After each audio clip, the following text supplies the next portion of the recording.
Assalamualaikum warahmatullahi wabarakatuh and hello everyone. This video is made for second conference on tropical resources and sustainable science, which is CITRES 2.0 organized by Universiti Malaysia Kelantan. I am Eva Afiana binti Ishaq from University Technology Petronas, and in this video I will present to you about a review regarding solidification and stabilization of toxic waste, potential binder for partial cement replacement materials. So first of all, what is solidification and stabilization of toxic waste? So it is a process of encapsulation of toxic waste in the cement matrix to physically and chemically stabilize the waste and reduce the leachability of the toxic content and become a solidified waste. This method is cost-effective, successfully reduce the mobility of the toxic contaminants, and able to transform the waste into valuable materials, which promotes the sustainability of the environment.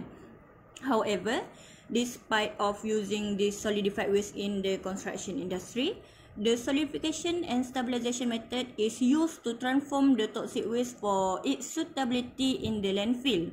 This may be due to the limitation of this technique, such as porous material structure, low in compressive strength, and existence of toxic leachate that hinders the application of the solidified waste in the construction industry.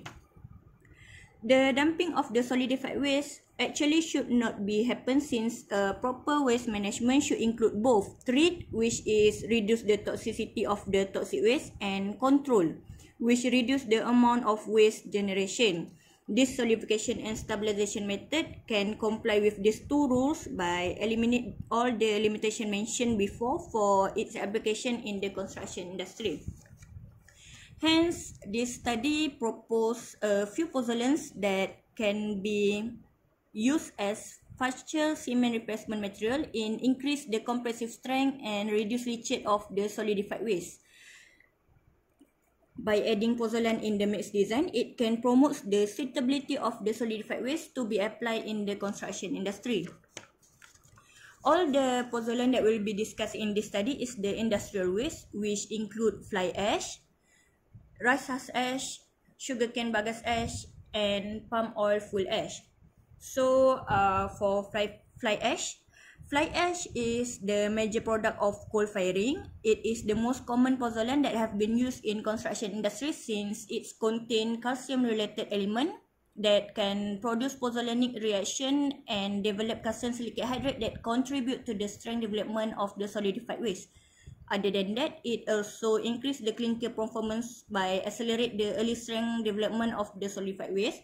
However, fly ash contain a low amount of free lime, and direct deployment of fly ash in construction industry is not recommended, as it can lead to structural crack when it is exposed to the atmospheric moisture and carbon dioxide for a long period of time.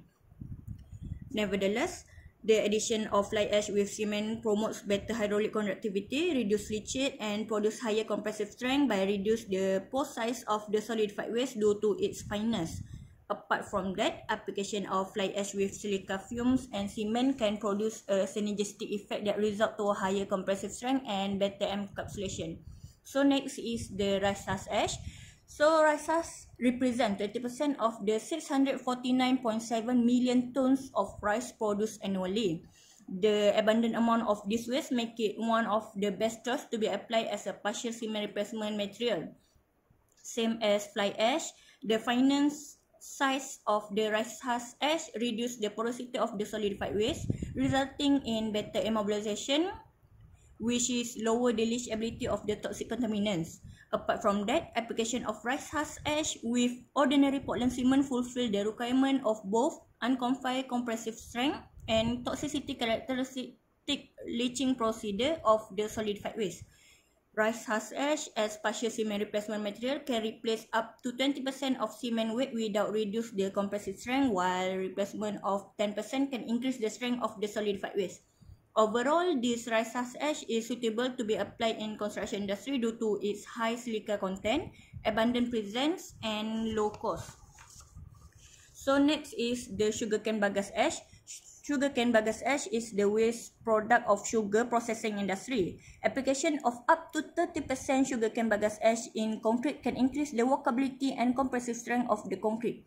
Furthermore, it also promotes pozzolanic reaction as the other pozzolan and improve the microstructure of concrete since it can act as a filler due to its ultra-fine size. In solidification and stabilization method, sugarcane bagasse ash can develop a better mechanical properties of mortar and successfully immobilize heavy metal due to its lower silica content than rasa ash. Sugarcane bagasse ash did not affect the water absorption for cement hydration. Last but not least, by using sugarcane bagasse ash with rasa ash in brick production, it can produce a lighter brick with a good compressive strength. So last but not least is the palm oil fuel ash, which is POFA. POFA is a waste produced by burning of fiber, palm oil shell and empty fruit bunch from the palm oil industry. This waste is a pozzolanic material due to its amorphous nature and high silica content. This waste has low profitable commercial value that cause it to be end up in the landfill. However, the disposal of this waste require high cost and may contribute to the environmental pollution. Hence, it is more recommended to use this waste as partial cement replacement material for solidification and stabilization method. Due to the high silica content of this palm oil fuel ash, it can promote pozzolanic reaction during the hydration of cement that can produce calcium aluminate hydrate and calcium silicate hydrate that help in both the strength and durability of the solidified waste. Other than that, it also enhances the chemical bond between heavy metals and cement, resulting in high immobilization of the toxic contaminant, which is the heavy metal. So, all of the pozzolan discussed in this study can be used as cement replacement materials and promotes better encapsulation process for solidification and stabilization of toxic waste. However, for recommendation, I suggest the use of sugarcane bagasse ash for further research in solidification and stabilization of toxic waste containing high organic compound. This is because the application of sugarcane bagasse ash in successfully immobilized heavy metal have been well known. However, very few studies discuss its effectiveness in immobilized organic waste. Apart from that, substitution of cement with sugarcane bagasse ash can be done up to 30%, while the other pozzolan can only replace around 20% of the cement weight. The abundant amount of sugarcane bagasse ash and the appropriate silica content, which is not too high and not too low, making this waste as a suitable choice for further research. So, despite the addition of pozzolanic materials, application of pre-treatment before encapsulation process can also improve the solidification and stabilization of toxic waste, especially for waste with high organic compounds such as petroleum sludge. This is because organic compound is one of the main obstacles that hinder the hydration process of cement, resulting in high porous solidified waste and low in compressive strength. To tackle this issue, the amount of the organic compound in the toxic waste should be reduced. Some of the pre-treatment that can be applied is centrifugation method. This treatment uses high centrifugal force to separate the waste into three major components, which is water, oil and solid. By applying this technique, the organic compound in the waste, which is oil, can be easily removed. Not only promotes better encapsulation, this method also can recover the oil in the waste that can be useful for further use. Other than that, thermal treatment also can be effectively remove the organic compound in the waste. Common thermal treatment that have been applied include incineration and pyrolysis. Both of these methods maximize the volume of waste that can be used in the solidification and stabilization method by transform the waste into ash.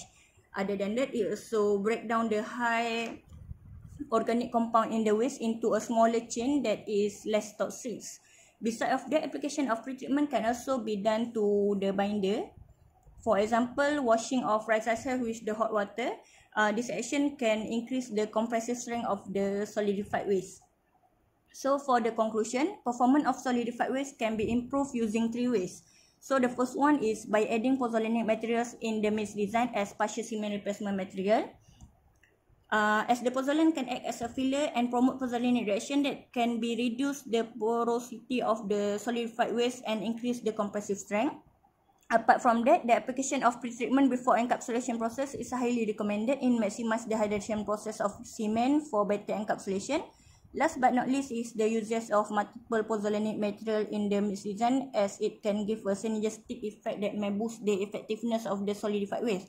For further research, application of all the alternatives mentioned is recommended as it may secure the ability of solidified waste as sustainable construction materials. Thank you.